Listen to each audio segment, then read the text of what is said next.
Hello team, welcome to another ATP Geopolitics video with myself, Jonathan MS Pearce. This is a US political breaking news update, world political, economic breaking news update, talking about the tariffs, the trade war that has been started by the United States.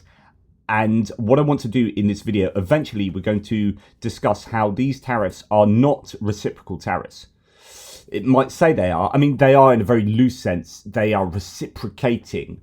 But how we would understand reciprocal tariffs, as in, this is a 10% tariff that we have on your goods, and so you then put a 10% tariff on our goods.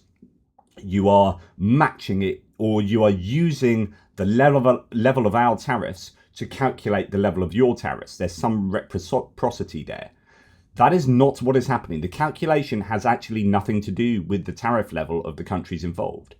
It is absolutely insane. There's nothing other than labeling this amateur hour that I can say of these tariffs. It is like the US government has employed a bunch of complete imbeciles and has got them to sort out their international trade policy. Incredible. So we'll get onto that a bit later.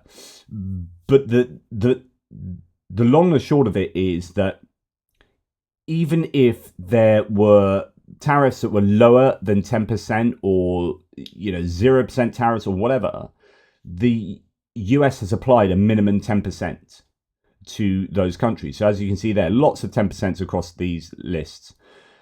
And again, because it has nothing to do with the tariff level of those countries in the first place. But the idea that they're making it fairer, actually it's not fairer. They are taking countries with which they have pretty beneficial trade arrangements, and then they are whacking 10% on those countries as a bare minimum. And then when you look at places like China, you take the tariffs they already had, and then the new tariffs they put on are compounded. They're added to those previous tariffs to make insanely high numbers.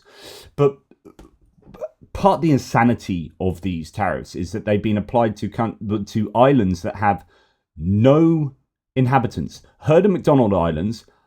They're just two volcanic islands with penguins on.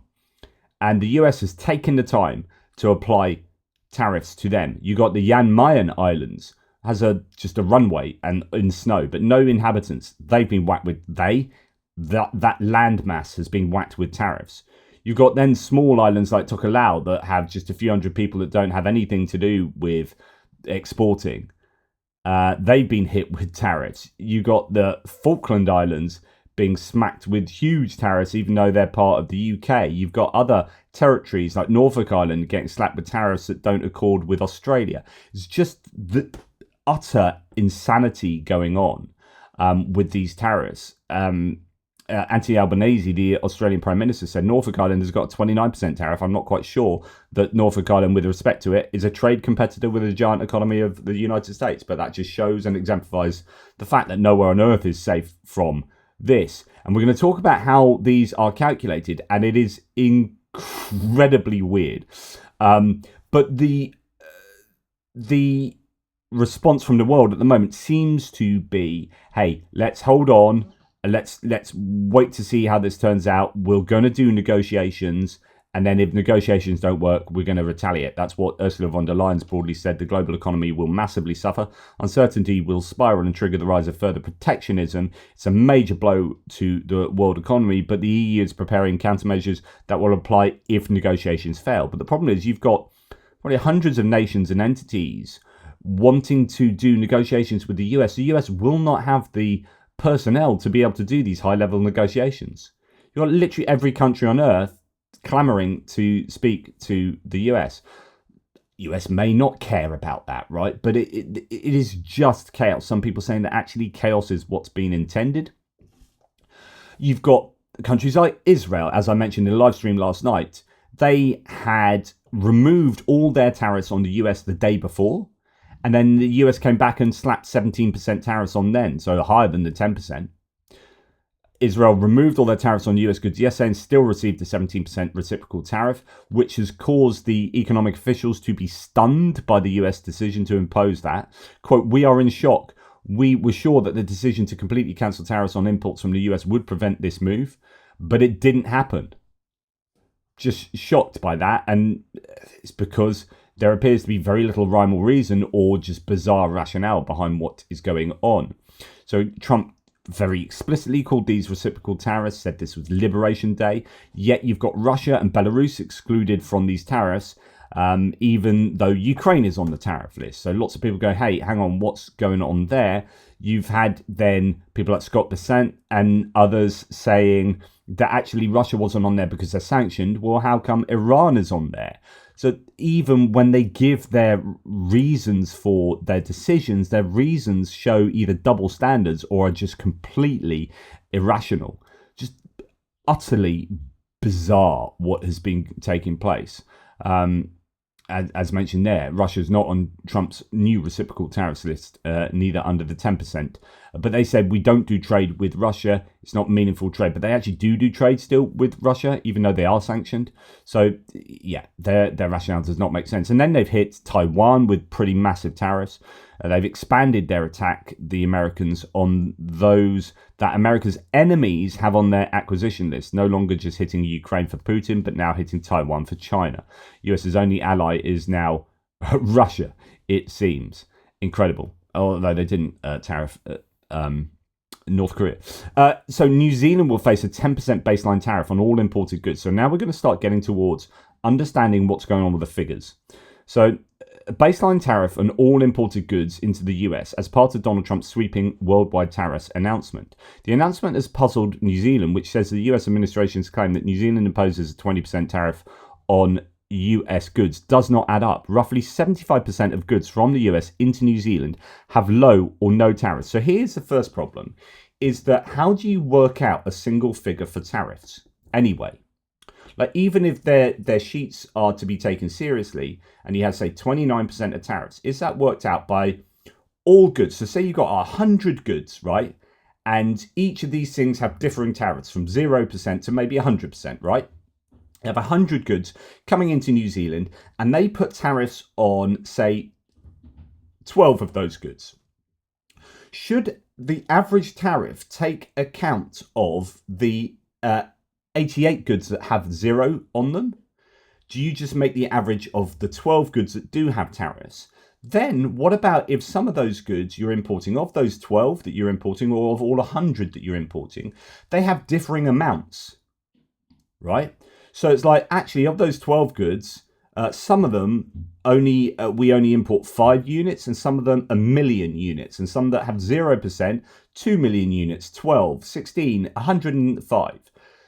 There are differing numbers of those goods that you are importing.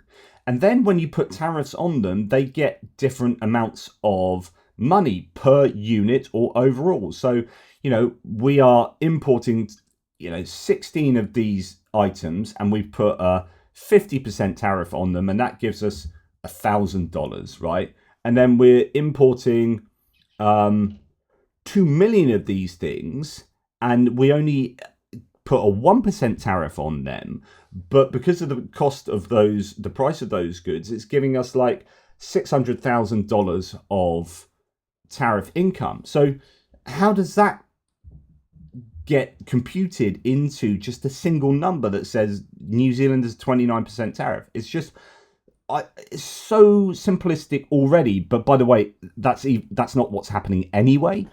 But let's go on. So New Zealand applies a much lower tariff for US exports into New Zealand.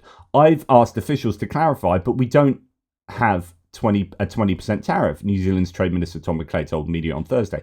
The US is New Zealand's fastest growing export market, becoming its second target largest in 2024, ahead of Australia and after China. New Zealand exports to the US surpassed New Zealand 9 billion New Zealand dollars in 2024, driven by meat, dairy and wine. And the new tariff could mean 900 million bill for New Zealand exporters. So this is going to absolutely kill some of these economies or cause complete chaos. but the numbers just are not adding up. We don't know how they've arrived at this seemingly arbitrary number. Oh, by the way, Diego Garcia, another island that has been hit by these tariffs, only has an American base on it. So he's taxing an American military base. So that's interesting. Yeah, just weird uninhabited islands and whatnot. But yeah, economists dispute the Trump's claim that the United States is kind to only levy tariffs on half of what other countries charge the US. So we go back to the list. If you look at some of these lists, we'll go to some of the larger places, not some of these islands at the end of the list. So I don't know, if you look at, say, Malaysia, 47% tariff rate they have for that, and 24% is what they have worked out as, like, we're going to be kind, so we're only going to tariff you half of your tariff rate, except 47% isn't a tariff rate. Cambodia, they're claiming Cambodia has a tariff rate of 97% on US goods. That's to say that every US good comes in, you slap a 97% tariff on it. Or, like, is that an average tariff across everything? But then, my goodness, if that's an average tariff, like, most things must be above 97%. So where have they got that number from? It is actually, and this is what we're going to find out now, it has nothing to do with the tariff rate. So anyway, the chart Trump showed at his Rose Garden ceremony this afternoon included tallies of the rates foreign countries charge the United States, but those calculations included, quote, currency manipulation and trade barriers. It's unclear how the Trump administration calculated those percentages. Actually, it's not, because we know now. But initially, people were like, where are these numbers coming from? And I said in the live stream, they've pulled them out of their posterior. Actually, it's kind of worse than that. It's just, it would almost be acceptable if it was kind of randomized from, like, how they felt about that country. But actually, it's just got nothing to do with tariffs, and it has everything to do with trade surpluses or trade deficits, more importantly. So, University of Michigan economist Justin Wolfers says the reciprocal tariffs Trump levied will give the United States the highest tariff rates of any industrialized country, and it's not even close. I mean, this is insane. And remember, this is a levy against the consumer. So one big point among all the headlines, I was texting with Press Secretary Caroline Leavitt during the event, and she confirms that the 34% tariff on China is on top of the previous 20%. So that's a 54% levy. And as Shashank Joshi says, in some cases, wouldn't it be more advantageous to be sanctioned than to face these tariff rates? The White House says tariffs on Russia and presumably these others are unnecessary because we don't trade with them on account of trade embargoes. 3 points. It's not true. They do trade with them.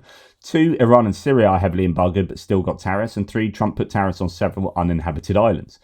It's all bizarre. So now let's get into the explanation. Right, and this comes from James Surowiecki. And this is absolutely on point, and this is 100% what they are doing. This is now being picked up by loads of mainstream media outlets and whatnot. Just figured out where these fake tariff rates come from. They didn't actually calculate tariff rates and non-tariff barriers, as they said they did. So if we look up here, tariffs charged to the USA, including currency manipulation and trade barriers, that is not true. That is not how they calculated these. Okay. Instead, for every country, they took our trade deficit with that country and divided it by the country's exports to us. So we have a 17.9 billion trade deficit with Indonesia. Its exports to us are 28 billion. So they took 17.9 billion and then 28 billion and worked out that 17.9 billion was 64% of 28 billion. In other words, they took what is imported from the US as a percentage of what is exported to the US. This has nothing so Indonesia could have zero tariffs on the US, that they don't tariff them at all. It just so happens that the US buys more Indonesian stuff than Indonesia buys from the US, and they whack a 64% tariff on Indonesia and say that it's a reciprocal tariff.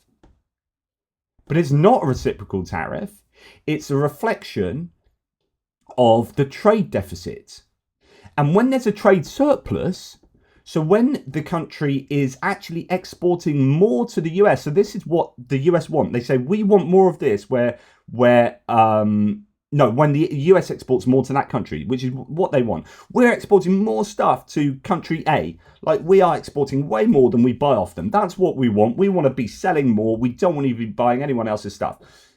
If that's the case, then because there would be a negative percentage, actually they just whack a 10% rate on that. Like, yay, thank you for you buying more of our stuff. We're now going to thank you by putting a 10% tariff on you. These are not reciprocal tariffs. So anyone and then a bunch of you, David L was saying it earlier, surely there's a fairness here. This is fair. This is what we want to see. I don't like the fact that we have trade deficits. It's not fair. So it's still not fair because it's not a reflection of the tariff rates at all. What this is a reflection of is buying more from a country than you are selling to that country. But that is trade, and that is fair, and it's free. In other words, trade is an agreement that the thing that I'm getting from you and I'm paying you money for that you can use elsewhere, this kind of universal currency of the American dollar.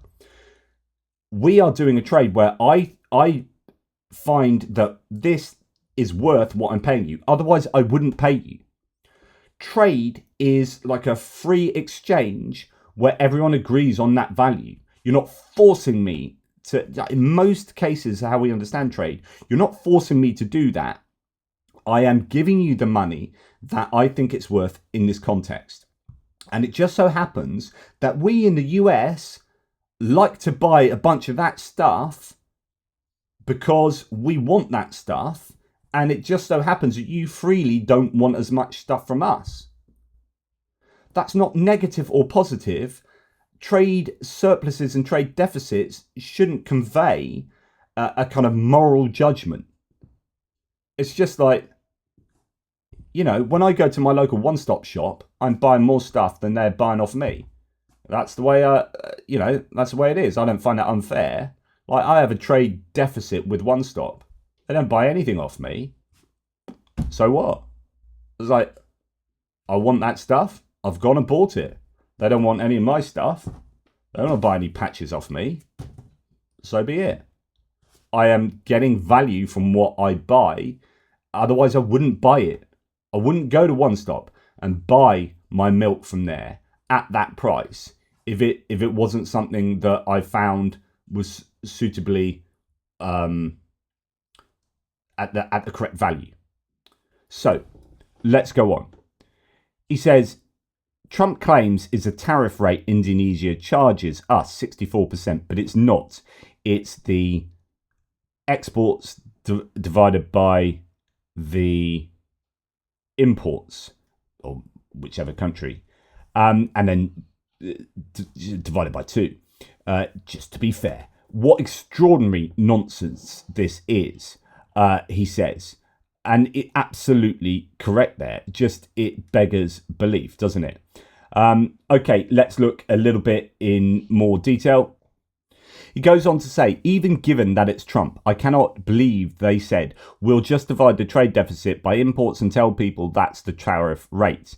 And then they decided to set our tariffs by just cutting that totally made up rate in half. This is so dumb and deceptive. How in God's name did Scott Bessant agree to sign off on this?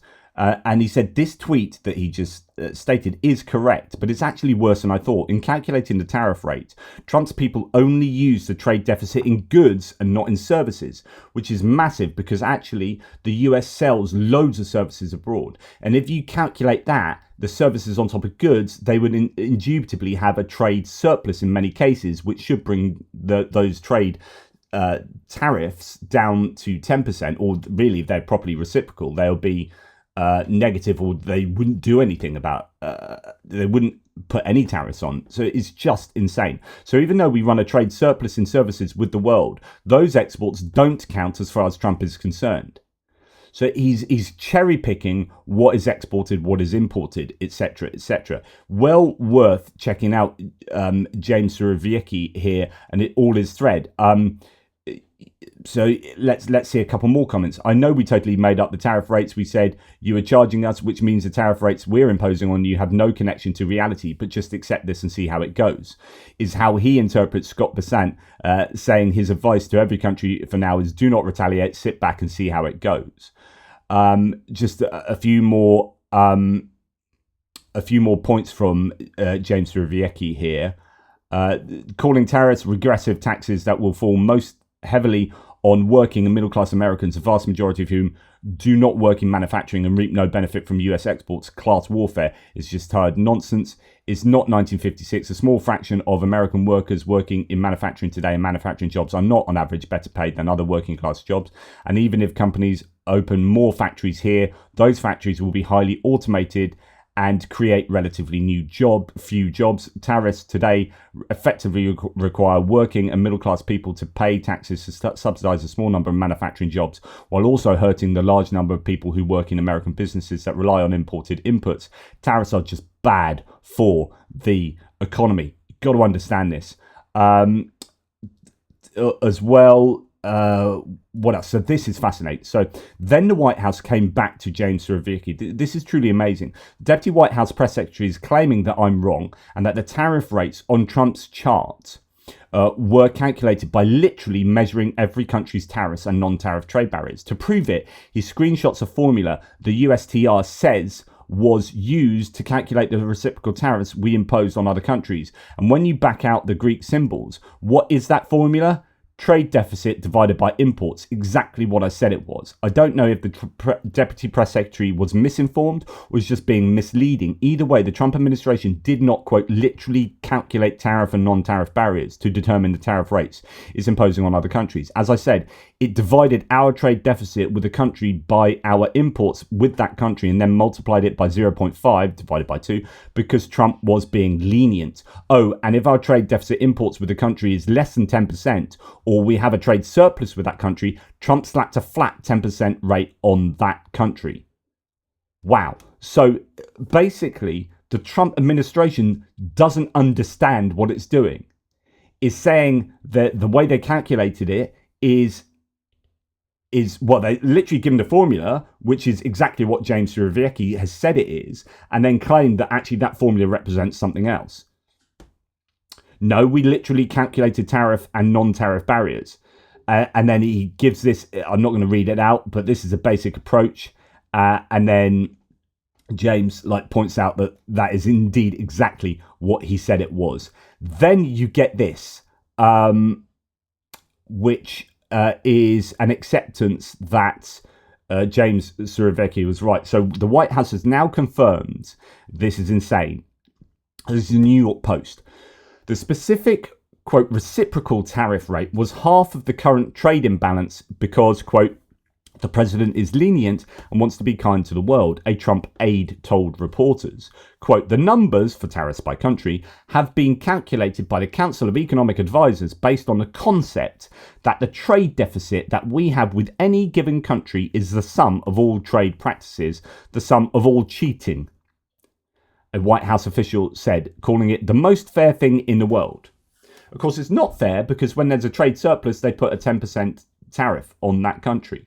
So it's so wrong. Everything here is so wrong. And it's calling trade imbalances cheating. But it doesn't call it cheating when the US has a trade surplus. So if the US has a trade surplus, that's just good. But if another country has a trade surplus with the US, that's cheating.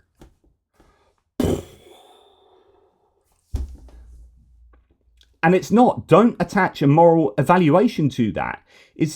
In fact, you can say it's morally good because it's what the country, what consumers, what businesses, what the free market sees as what they want and paying the amount that they see as acceptable. Otherwise, they wouldn't pay it. You know, the only problem you have here is when there are monopolies and there are no other ways of getting that good and you have to pay well over what you would pay. But even then, if you pay it, you're still agreeing that it has that value. Like, if I'm so desperate that I need this, that I'm going to pay over the odds, what I'm actually doing is paying the odds. Something is only, we talk about this with housing or whatever on eBay. You say, oh, that house is actually worth 250,000. Why did they pay 290,000 for it? Because to them, that house is worth 290,000. Like, there isn't an objective value to things. Values are subjective. When we go into a shop, we see things with prices on them. They're printed with these stickers or labels, and we think that represents some kind of objective thing. But there's nothing to say we can't go in and barter with that shop. Now, we don't generally barter anymore with shops because it's all kind of so official and proper, and the tellers, or people running around the shop floors or whatever, they don't have the permission to do that kind of bartering. But we can just go in and say, actually, I think this is worth that, and that's actually what I think it's worth personally, not what you said there on that label, and I'm going to pay 10% less. And the shopkeeper can go, yeah, all right then. There's no laws and rules about that. You can go into a small independent shop and barter to your heart's content. And you have these sort of trade-offs and whatever, because value is subjective.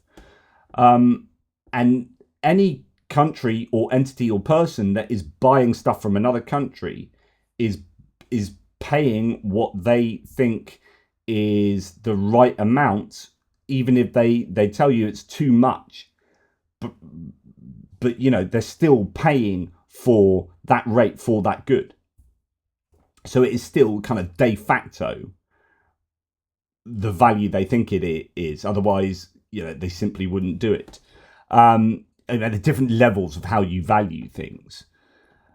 Now, as mentioned, the European Union is preparing a package of potential emergency measures to support parts of its economy. Well, actually, so as I said earlier, they are going to present countermeasures, but they're going to go through negotiations first. And they are also, providing a package of potential emergency measures to support parts of the economy that could be hit hardest by Trump's sweeping tariffs.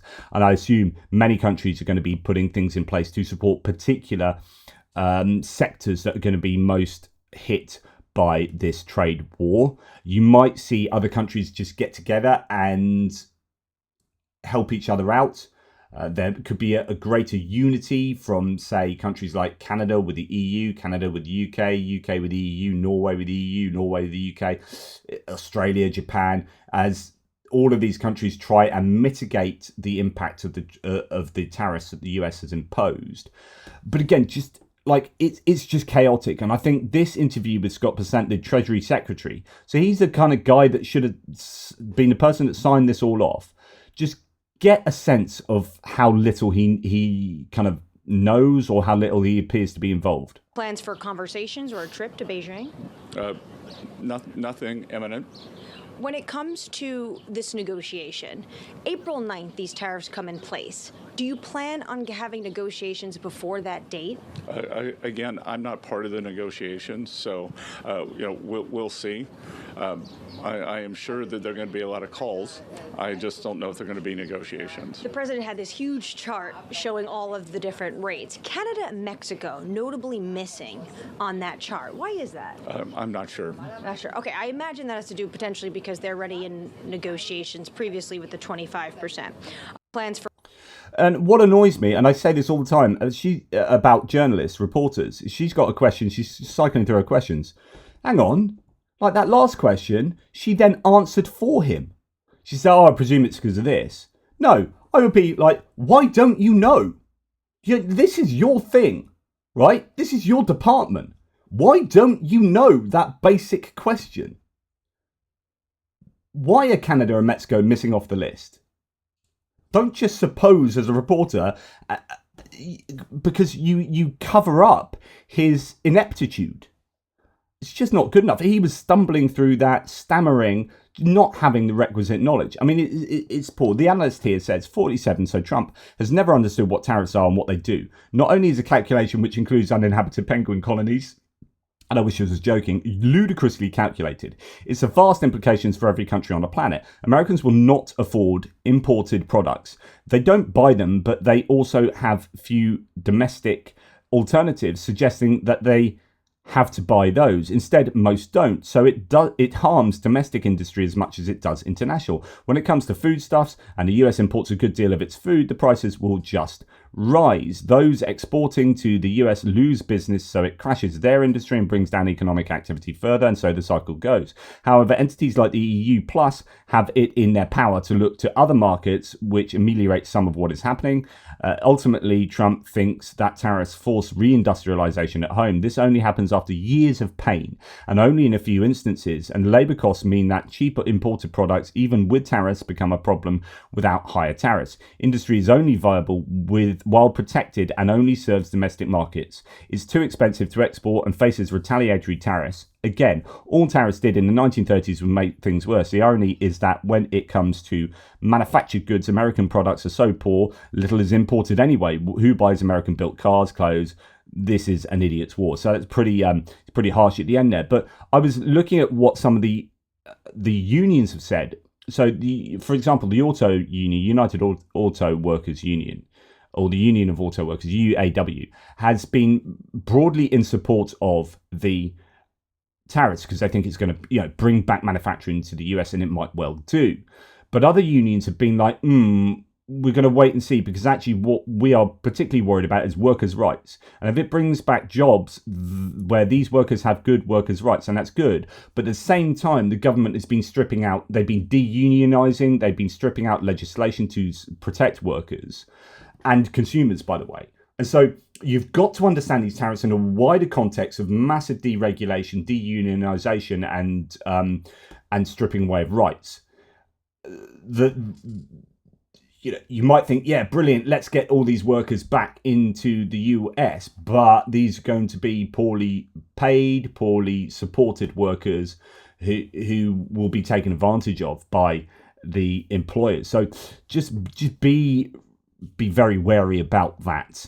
As some of the unions apparently are. We're just going to go to Richard Quest to give us a final synopsis of what these tariffs are going to do. I mean, there are a lot of things that were said today, but the idea of slapping willy-nilly, it seems, tariffs on basically the entire world will do what for the economy?